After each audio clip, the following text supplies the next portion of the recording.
புது படம் எப்படி இருக்கு அப்படி கூட சொல்லலாம். ஏன்னா வெள்ளிக்கிழமை ரிலீஸ் ஆச்சு. தைரியம் தான். த கிரேட் அவருடைய சாதனைகள் தனியா இருக்கு சொல்லலாம். RGV the great Ramgopal Varma அவர் வழங்கும் ஒரு படம், வழங்கிய ஒரு படம். த்ரில், திகில், அந்த ரசிகர்களுக்கு படம் அல்வா தான், நல்ல ட்ரீட் தான். ரொம்ப பயமுறுத்தல, ஆனா பயம் இருக்கு. அந்த அடுத்த சீன் என்ன நடக்கும், என்ன ஆகும் அப்படின்ற மாதிரி ஒரு எதிர்பார்ப்பு. அவங்க ஒரு சீனுக்குமே அமக்கலம் பண்ணிருக்காங்க. சாரி, புடவை, சேலை, இதை வச்சு ஒரு பண்ண முடியுமா? பண்ணலாமே. 1.5 மணி நேரம் மேல, மொத்தமாக 2 மணி நேரம், அதான் இடைவெளி இன்டர்வல் டைம் சேர்த்தா உட்கார வைக்க முடியுமா ஆடியன்ஸ் தியேட்டர்ல? உட்கார வச்சிட்டார் டைரக்டர், அதுக்கு பாராட்டுகள். கிரீஷ் கமலக்கண்ணன் சொல்லி பேரு. நல்ல, மற்றபடி படத்துல பணியாற்றிய அனைத்து தொழில்நுட்ப கலைஞர்களுக்கும் பாராட்டுகள், வாழ்த்துக்கள்.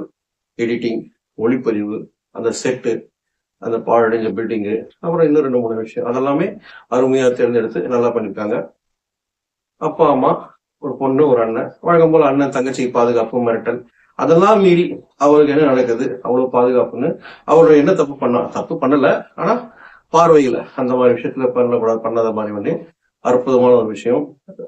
ஒரு புடவை கட்டிட்டு ஒரு பொண்ணு அழகா இருந்தா இன்னொருத்தன் மனசுல எப்படி பாதிக்க போறது, அந்த பாதிப்பு அவனை என்ன பண்ண வைக்குது, அவன் கேரக்டர் அப்படி. ஆனா அதுக்கு முழு விளக்கெல்லாம் கொடுக்கல. அது கேள்வி கேட்டா நிறைய கேட்கலாம், லாஜிக் மிஸ்டேக் மாதிரி.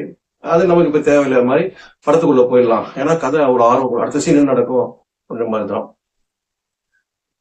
பறவைகளை போட்டோ ஷூட் எடுத்து ஒரு ஃபேமஸா டைலாக் சொல்றான், நான் இது வந்து மனுஷங்களை போட்டோ எடுத்ததே கிடையாது அப்படின்ற மாதிரி. ஒரு அந்த ஹீரோ கதை நாயன் கிட்டு நல்லா நடிச்சிருக்காப்புல. அவர் வந்து போட்டோ எடுக்கும்போது திடீர்னு சேலை ஒரு அழகான ஒரு தேவதை அப்சரஸ், என்னென்ன ஃபீல் பண்ணிக்கிறீங்களோ அது மாதிரி பியூட்டியை போட்டுக்கோங்க. அப்படி ஒரு பொண்ணு மூக்குத்தியோட பெரிய விஷயம். அந்த ட்ரெடிஷன் அழகா அற்புதமாக டைரக்டர் பண்ணிருப்பாரு. அவர் சொல்லுவா, இதெல்லாம் எனக்கு பிடிச்ச விஷயம், அதனால நான் சேலையில இருக்கேன், சேரீ கட்டிக்கிறேன் சொல்லிட்டு. அது ஒரு கிளிக், அந்த ஒரு செகண்ட் வேற எங்கேயோ போற அந்த ஒரு கவனத்துல கேமரா கண்ணுல இங்க கண்ணு பட்டு, இவங்க முக அழகுப்பட்டு, புடவை அழகுப்பட்டு, அவ அதுல லயிச்சு, அதுக்கப்புறம் தொடர்ந்து அவளை ஃபாலோ பண்ணி இப்பதான் ஒரு விஷயம் அவேர்னஸ் கொடுக்குறாங்க. அந்த டைலாக் ஓப்பனா சொல்றாங்க வாய்ஸ் ஓவர் படம் ஆரம்பிக்கும் போது, இன்ஸ்டாகிராம் முதற்கொண்டு வலைத்தளங்கள் நாம எந்த அளவுக்கு பயன்படுத்துறோம், அதுக்கு எப்படிலாம் நமக்கு ஆபத்து கொடுக்குது, அந்த ஆபத்துல இருந்து நம்ம எப்படி தப்பிக்கணும், அவேர்னஸா இருக்கணும், அதுக்கு ஒரு உதாரணம் நிச்சயத்தோட கற்பனை சேர்ந்து ஒரு கதை அப்படின்ற மாதிரி. அதுதான் நான் எங்க படம் உடனே அங்க போஸ்ட் போடுறது, அதான் அந்த கதையும் நாயகி. சில பேர் இருக்காங்க, நான் இங்க ஷாப்பிங் போறேன், நான் மாலுக்கு போறேன், நான் இந்த தியேட்டர்ல படம் பார்க்க போறேன் ஃப்ரெண்ட்ஸோட, அப்புறம் அங்க இருந்து அதை லைவ் ரிலே பண்றது, இந்த மாதிரிலாம் ரீல்ஸ் போறது, இன்ஸ்டால சொல்றதெல்லாம் எவ்வளவு பெரிய ஆபத்துன்றது அற்புதமா சூப்பரா சொல்லியிருக்காரு டைரக்டர். அதுக்கு பாராட்டுகள். ஏன்னா தேவையான ஒரு விஷயம். ஏன்னா இப்ப இந்த காலத்துல அது நடக்குது. ஏன்னா ஆபத்து எங்கிருந்து வரும்ன்ற மாதிரி அவங்க எதுவும் தப்பு பண்ணல, ஆனா தப்பு பண்றவங்க ஃபாலோ பண்றாங்க இல்லையா, அதுக்காக தான் அந்த விஷயம். அதுதான் முக்கியமா ஹேட்ஸ் ஆஃப் சொல்ற பாராட்டுகள் சொல்லலாம். அப்படி பார்த்துட்டு தொடர்ந்து அவளை ஃபாலோ பண்ணி, இப்பதான் புடவை கட்டலாம் யாரும் பார்க்க மாட்டாங்களே அப்படின்ற மாதிரி இவன் தனியா அதை பார்த்து ரசிச்சு கமெண்ட் மேல தொடர்ந்து கமெண்ட் அனுப்பிச்சு, அதான் சொல்லுவாங்க கல்லும் கரைன்ற மாதிரி தொடர்ந்து ஃபாலோ பண்ணி மெசேஜ் அனுப்பி அவர் ரிப்ளை பண்ண, அதுல அப்படியே பேசி போட்டோ ஷூட்டுக்கு நீ வரணும் அப்படின்னு அவன் போட்டோகிராஃபர் சொல்லிட்டோம். அதனால வந்து ஒரு இடத்துல அவ சிக்கிக்கிட்டான்னா இவன் பிளான் தான் அது. நல்ல வேலை அங்க வந்து அவன் முதல்ல காப்பாத்திடுறான், அப்பயே நினைச்சு ஏதோ பண்ண போறான்னு. அதுக்கப்புறம் நடக்கிறது தான், அவன் அடி வாங்குறான், போலீஸ் ஸ்டேஷன்ல கேஸ் போகுது, அங்க ஒரு மிஸ்டேக் தான். அப்பயே அவனை வார்ன் பண்ணி ஃபைன் பண்ணி பனிஷ் கொடுத்துருந்தா எப்படி வேட்டையாடு டக்கு ஞாபகம் வந்துச்சு. அந்த நேரத்துல நீங்க கொடுத்த ஒரு ட்ரீட்மெண்ட், அவங்க 2 பேரும் என்ன பண்றாங்க மாதிரி அவனை விட்டுடுறாங்க ஒரு விஷயமா.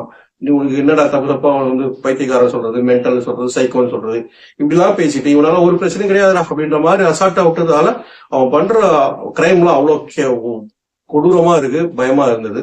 கற்பனை காட்சி என்றாலும். அப்புறம் அவங்க அண்ணனை வந்து கிட்னாப் பண்ணி அவனுக்கு ஏன்னா அவங்க அண்ணன் அவமானப்பட்டுட்டான் அப்படின்னு சொல்லிட்டு அவனை பழி வாங்குறான், அவனுக்கு பனிஷ்மெண்ட் கொடுக்குறேன்னு சொல்லிட்டு பண்ற சீன்லாம் ரொம்ப ரொம்ப கஷ்டம் தான். அதான் திகில் பட ரசிகர்களுக்கு இது பிடிக்கும். அங்க இருந்து ஹீரோயின் எப்படி தப்பிக்கிறா, அதுதான் நல்ல கிளைமேக்ஸ்.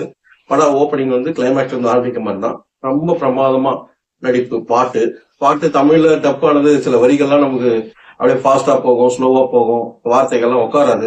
ஆனா பாட்டு ஏன்னா அப்படிதான் பண்ணி அவன் டப்பிங்ல சில பேர் அந்த கொஞ்சம் கவனிச்சிருக்கலாம். ஏன்னா பாட்டு ஹிட் ஆயிருந்தா இன்னும் பல ஆடியன்ஸ் வந்திருக்கலாம். ஒரு ஷோ தான் சென்னையில சில தேட்டர்கள்ல, ஒரு 3 ஷோ போட்டுதான் நல்லா இருக்கும். ஒரு ஷோ தான் போகுது. ஏன்னா இந்த மாதிரி ஆர்வமா அந்த படம் பார்க்க அவங்களுக்கு ஷோ இல்லைன்னு சொல்ல ரொம்ப வருத்தப்பட்டாங்க. அதனால சொல்றேன், அந்த பாட்டுலாம் கொஞ்சம் கவனமா செஞ்சா கண்டிப்பா ஹிட் ஆயிருக்கும். அந்த மாதிரி இருக்கும் பொழுது, அதாவது எப்படி அந்த தன்னை காப்பாத்திக்கணும்னு அவன் எடுக்கிற அந்த ஒரு விஷயங்கள், ஆக்ஷன் சீன் அது நல்லா இருக்கு. இப்படி ஒரு ஆபத்துலாம் இருக்கும்போது அவங்களை எப்படி இந்த சமூகத்துல எப்படிலாம் நம்ம விழிப்புணர்வு இருக்கணும் அப்படின்னா லாஜிக் மிஸ்டேக் இருக்கு இல்லாம இல்ல இருந்தும் படம் எப்படி ஜெயிக்குது அது நம்மளை உட்கார வச்சாருன்றதுதான் பெரிய விஷயம். அது ரொம்ப ரொம்ப பிரமாதமா இருந்தது. முக்கியமா அவங்க ஃப்ரெண்ட்ஸோட பேசிட்டே இருப்பா, திடீர்னு அங்க வந்துருவோம். ஏன்னா அவங்க நியூஸ் கொடுத்துடுறாரு, நான் இங்க போறேன்ற லைவா ரிப்போர்ட் கொடுக்குற மாதிரி பண்றதால அவங்க கண்டிப்பா வந்துட்டு அதை ஷேர் பண்ண அங்க நடக்கிற விஷயங்கள் அதெல்லாம் ஆபத்து தான் சொல்றது ரொம்ப ரொம்ப நல்லது. இதனால் ஒரு நன்மை நடந்தா அது இன்னும் சந்தோஷம். பாட்டு பிரமாதமா இருக்கு. அது ஹீரோயின் இன்ட்ரோடக்ஷன் பாட்டு கிளாமரா இருந்தாலும் அது ஒரு கலைநயம் சொல்லுவாங்களே, ஒரு ரசனை அந்த மாதிரி ரசிச்சு ஒரு படம் பண்ணிருக்கு. அந்த பாட்டு பண்ணிருக்காங்க ஹீரோயின் இன்ட்ரோடக்ஷன் பாட்டு. ஆராத்யான்ற பேர் ஃபேமஸ். இப்போ ஒரு படத்துல நம்ம தெலுங்கு படத்துல ஒன்று பார்த்திருப்போம் அந்த பேரு. அதான் பேரு நிஜமா அந்த ஹீரோயின் பேர் அந்த பேர் தான். அந்த விதத்துல அந்த பாராட்டு. கிட்டு, மற்ற அப்பா கேரக்டர், அம்மா கேரக்டர், அண்ணன், இவங்க கம்மிதான். மிஞ்சி போல 10 பேர், ஃப்ரெண்ட்ஸ் 3 பேர். இவ்வளவு சுருப்பா, அதாவது பாருங்க படத்துல நடிச்ச நடிகர்களே இவ்வளவுதான், இந்த லிமிட் தான். அது மேல போலீஸ்ல 2 பேர், மொத்தம் 5 பேர் வச்சுக்கோங்க. 5 பேர்ல ஒரு படம் பண்ண முடியுமோ ஒரு கதையை வச்சு பண்ணி கொடுத்துட்டாங்க. படம் 8 தான், கலெக்ஷனும் நல்ல சக்சஸ் தான் அப்படின்ற மாதிரி தகவல் வந்ததால இன்னும் சந்தோஷமா இருக்கு. இன்னும் ஒரு தைரியத்தை கொடுத்துருக்கு. இதையே கரெக்டா சிரத்தையா சொல்லலாம், இல்ல சீரியஸா பர்ஃபெக்டா ஒர்க் கரெக்டா பண்ணி பேப்பர் ஒர்க் கரெக்டா பண்ணி ஒரு படம் கொடுத்தா நாமளும் அதை ஜெயிக்கலான்றது பல புது இயக்குனர் கதை வச்சிருப்பாங்க இல்லையா, அவங்களுக்கும் அட்வான்ஸ் வார்த்தைகளை சொல்லிட்டு அவங்களுக்கு ஒரு தன்னம்பிக்கை கொடுக்குற படமா தான் நான் பார்த்தேன். உங்களுக்கும் திகில் படம் பார்க்கணும் அப்படின்னு ஆர்வத்துல நீங்க இருந்தா இந்த படம் நீங்க கண்டிப்பா தியேட்டர்ல பாருங்க. இல்லைன்னா கண்டிப்பா அடுத்து வலைதளத்தை வந்துடும். அது நம்ம சொல்லலாம் கண்டிப்பா அதை எப்படி கொடுக்காம விட்டுருவாங்க அப்படின்னு நம்ம பார்த்து ரசிக்கலாம். ஆக மொத்தம் ஒரு நல்ல படத்தை பார்த்து திருப்தி. அதனால உங்கள்கிட்ட இந்த படத்தை ஷேர் பண்ணிக்கலாம். மீண்டும் சந்திப்போம்.